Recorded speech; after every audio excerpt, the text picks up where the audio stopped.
Afwan B, mungkin satu lagi pertanyaan dari para jamaah. Bismillahirrahmanirrahim. Assalamualaikum warahmatullahi wabarakatuh. Assalamualaikum. Bismillah. Rabbi shrah li sadri wa yassir li amri wahlul 'uqdatam min lisani yafqahu qawli. Buya, saya mau nanyakan masih masalah yang tadi, yang Bapak tadi, masalah syaitan ya. Saya mohon maaf. Saya butuh penjelasan Buya. Sekarang kan banyak ditayangkan di TV-TV itu mengenai ruqyah. Ya mungkin pembahasan ini sudah dijelaskan beberapa waktu kemarin, cuman saya pengen lebih jelas lagi dari Buya sendiri. Itu ruqyah secara Islam itu seperti apa? Kemudian apakah yang ditayangkan di TV itu sesuai dengan Islam? Berdialog dengan jin, apakah dibenarkan? Kemudian istilah jin diambil kemudian dimasukkan ke dalam botol, apakah itu benar dalam Islam? Kemudian banyak kejanggalan-kejanggalan di situ. Jadi mungkin bukan saya aja yang pengen mengetahuinya, mungkin banyak orang juga. Apakah itu real Islam, sesuai dengan Islam yang di TV-TV tersebut? Baik. Terima kasih. Bismillah. Assalamualaikum warahmatullahi wabarakatuh. Assalamualaikum warahmatullahi wabarakatuh. Yang pertama adalah masalah ruqyah. Ruqyah adalah hak. Ruqyah itu sederhana.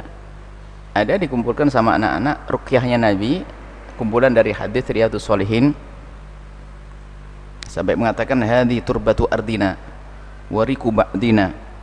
Nabi minta begini, ya syafi ishfi, mendoakan, minta kepada Allah agar didoakan disembuhkan.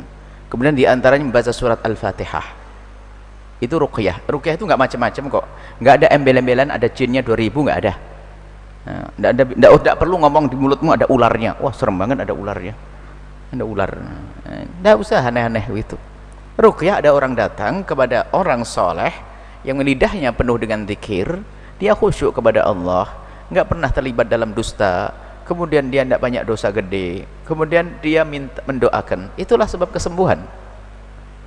Ruqyah.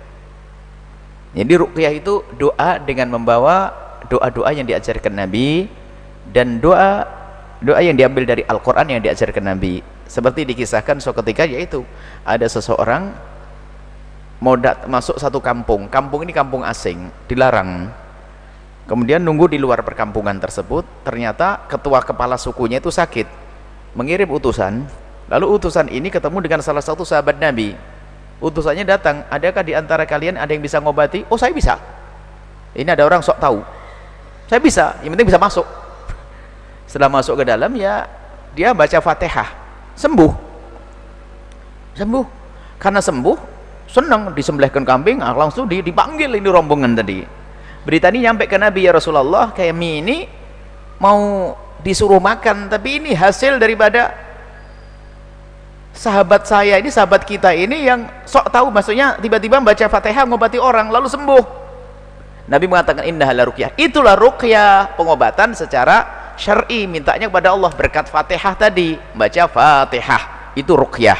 Kemudian ada doa-doa yang lainnya. Ini doa-doa itu enggak panjang, ada doa dari Nabi pendek-pendek, atau membaca Al-Quran secara umum. Quran adalah syifa, penyembuhan dari Al-Quran. Dikatakan Al-Quran itu syifa, dengan keyakinan bisa jadi sebab kesembuhan. Yang menyembuhkan hanya Allah. Ruqyah itu begitu, enggak usah pakai embel-embel yang lainnya ya. Kemudian kalau sudah pakai embel-embelnya, ini masuk wilayah aneh nih. Misalnya apa? Jinnya 5.000, 2.500 ya. Tawar boleh enggak nanti? Enggak tahu. Saya pernah ketemu orang model begitu, saya bawa cincin. Masya Allah berat ini, Allah. Saya mulai kemarin gini enteng, berat apa ini? Sudahlah, enggak usah bual depan saya, pusing saya. Dipikir saya punya cincin, dibacain apa-apa, doa-doa gini-gini nih. Berat cincinnya. Ya Allah, jangan bual depan saya deh. Saya. Ini ada, belum lama ini orang minjem cincin saya, dia jago cincin kayaknya. Mungkin setelah itu saya nyanjung dia, saya bangga cincin saya dipikir berat. Berat ini. Aduh. Mulai kemarin saya gini-gini juga enteng, berat apanya?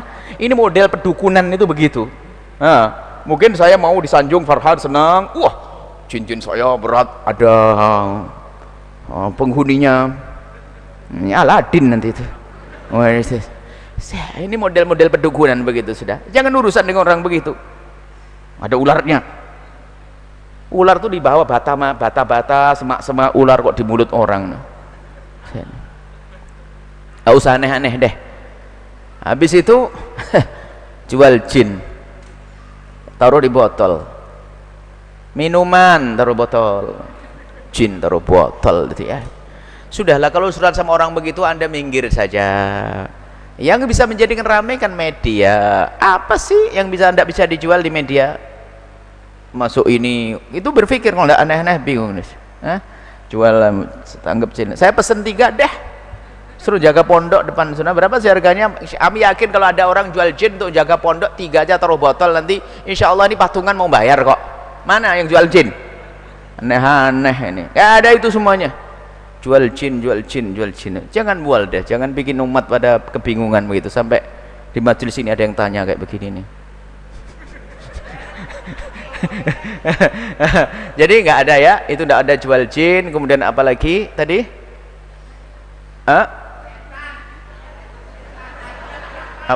Bukan, itu sudah selesai.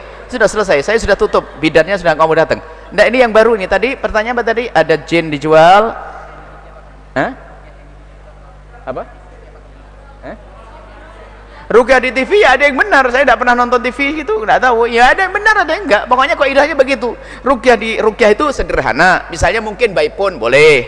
Sakitnya apa ibu dan sebagainya, kemudian dibacain bismillah. Karena orang soleh dia. Orang soleh itu ada anak begitu. Doain sembuh. Ini nggak bisa sembuh dengan obat itu. Tapi nggak pakai bual ya. Nggak pakai tambahan aneh-aneh. Khayal macam-macam nih. Ini untuk memberatkan amplop nanti ini. Kalau jin 1 kan cuman 1 juta. Kalau jin 5.000, 500. Ini sudah tidak usah aneh-aneh begitu deh. Kita belajar gak pernah dihadirkan seperti itu. Bahkan Imam Ibnu Hajar Al-Haytami mengatakan bahwa jika ada orang mengaku-ngaku dia bisa ngobrol ketemu jin, dialog sama jin tadi ya, ngomong sama jin dan sebagainya, ngobrol itu tidak diterima kesaksiannya. Apakah ada orang ngomong sama jin? Ada. Tapi ada ini bukan berarti setiap orang yang ngaku ngomong sama jin itu benar. Kalau model pendusta ya ngomong bisa ngaku ngomong sama jin. Tapi ada orang ngobrol dengan jin. Ada orang yang jadi gurunya jin, Syekh Yasin Al-Fadani. Bahkan pada zaman Nabi pun belajar dari jin ada. Jadi orang mengajari jin ada, dan obrol dengan jin ada. Cuman tidak semua orang yang ngaku ngomong sama jin itu benar. Kalau pengen tahu benar tidaknya, lihat kebiasaannya orang jujur atau tidak. Kalau orang ini selamanya jujur, gak pernah berbohong, sedikit gak berbohong, lah mungkin omongannya benar. Itu mungkin omongannya benar. Ngobrol sama istri yang baik, ngobrol sama tetangga, ngobrol sama jin, serem banget dia. Nggak deh, saya juga nggak mau gitu, nggak pernah berangangan saya. Tapi memang di pondok juga aneh-aneh. Dulu kita punya kawan di pondok itu pengen ketemu jin, baca surat jin terus tiap hari. Ente ngapain ketemu jin? Memangnya asik tah? Ketemu sama orang ajib ini, ada yang bawain roti, bawain minuman, susu sama jin. Saya nggak pengen ketemu jin, alhamdulillah. Dan nggak pernah ketemu jin sampai hari ini.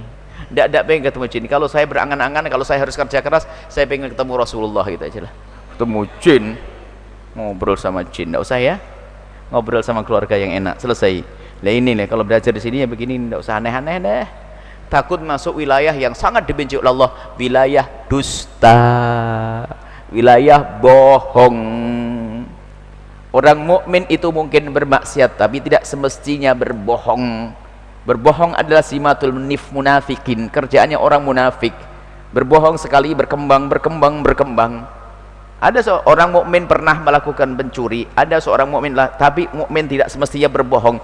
Makanya kita tutup sebab-sebab berbohong, tutup. Kemarin kita bicara mimpi Rasulullah, hati-hati. Minggu yang lalu kalau tidak salah.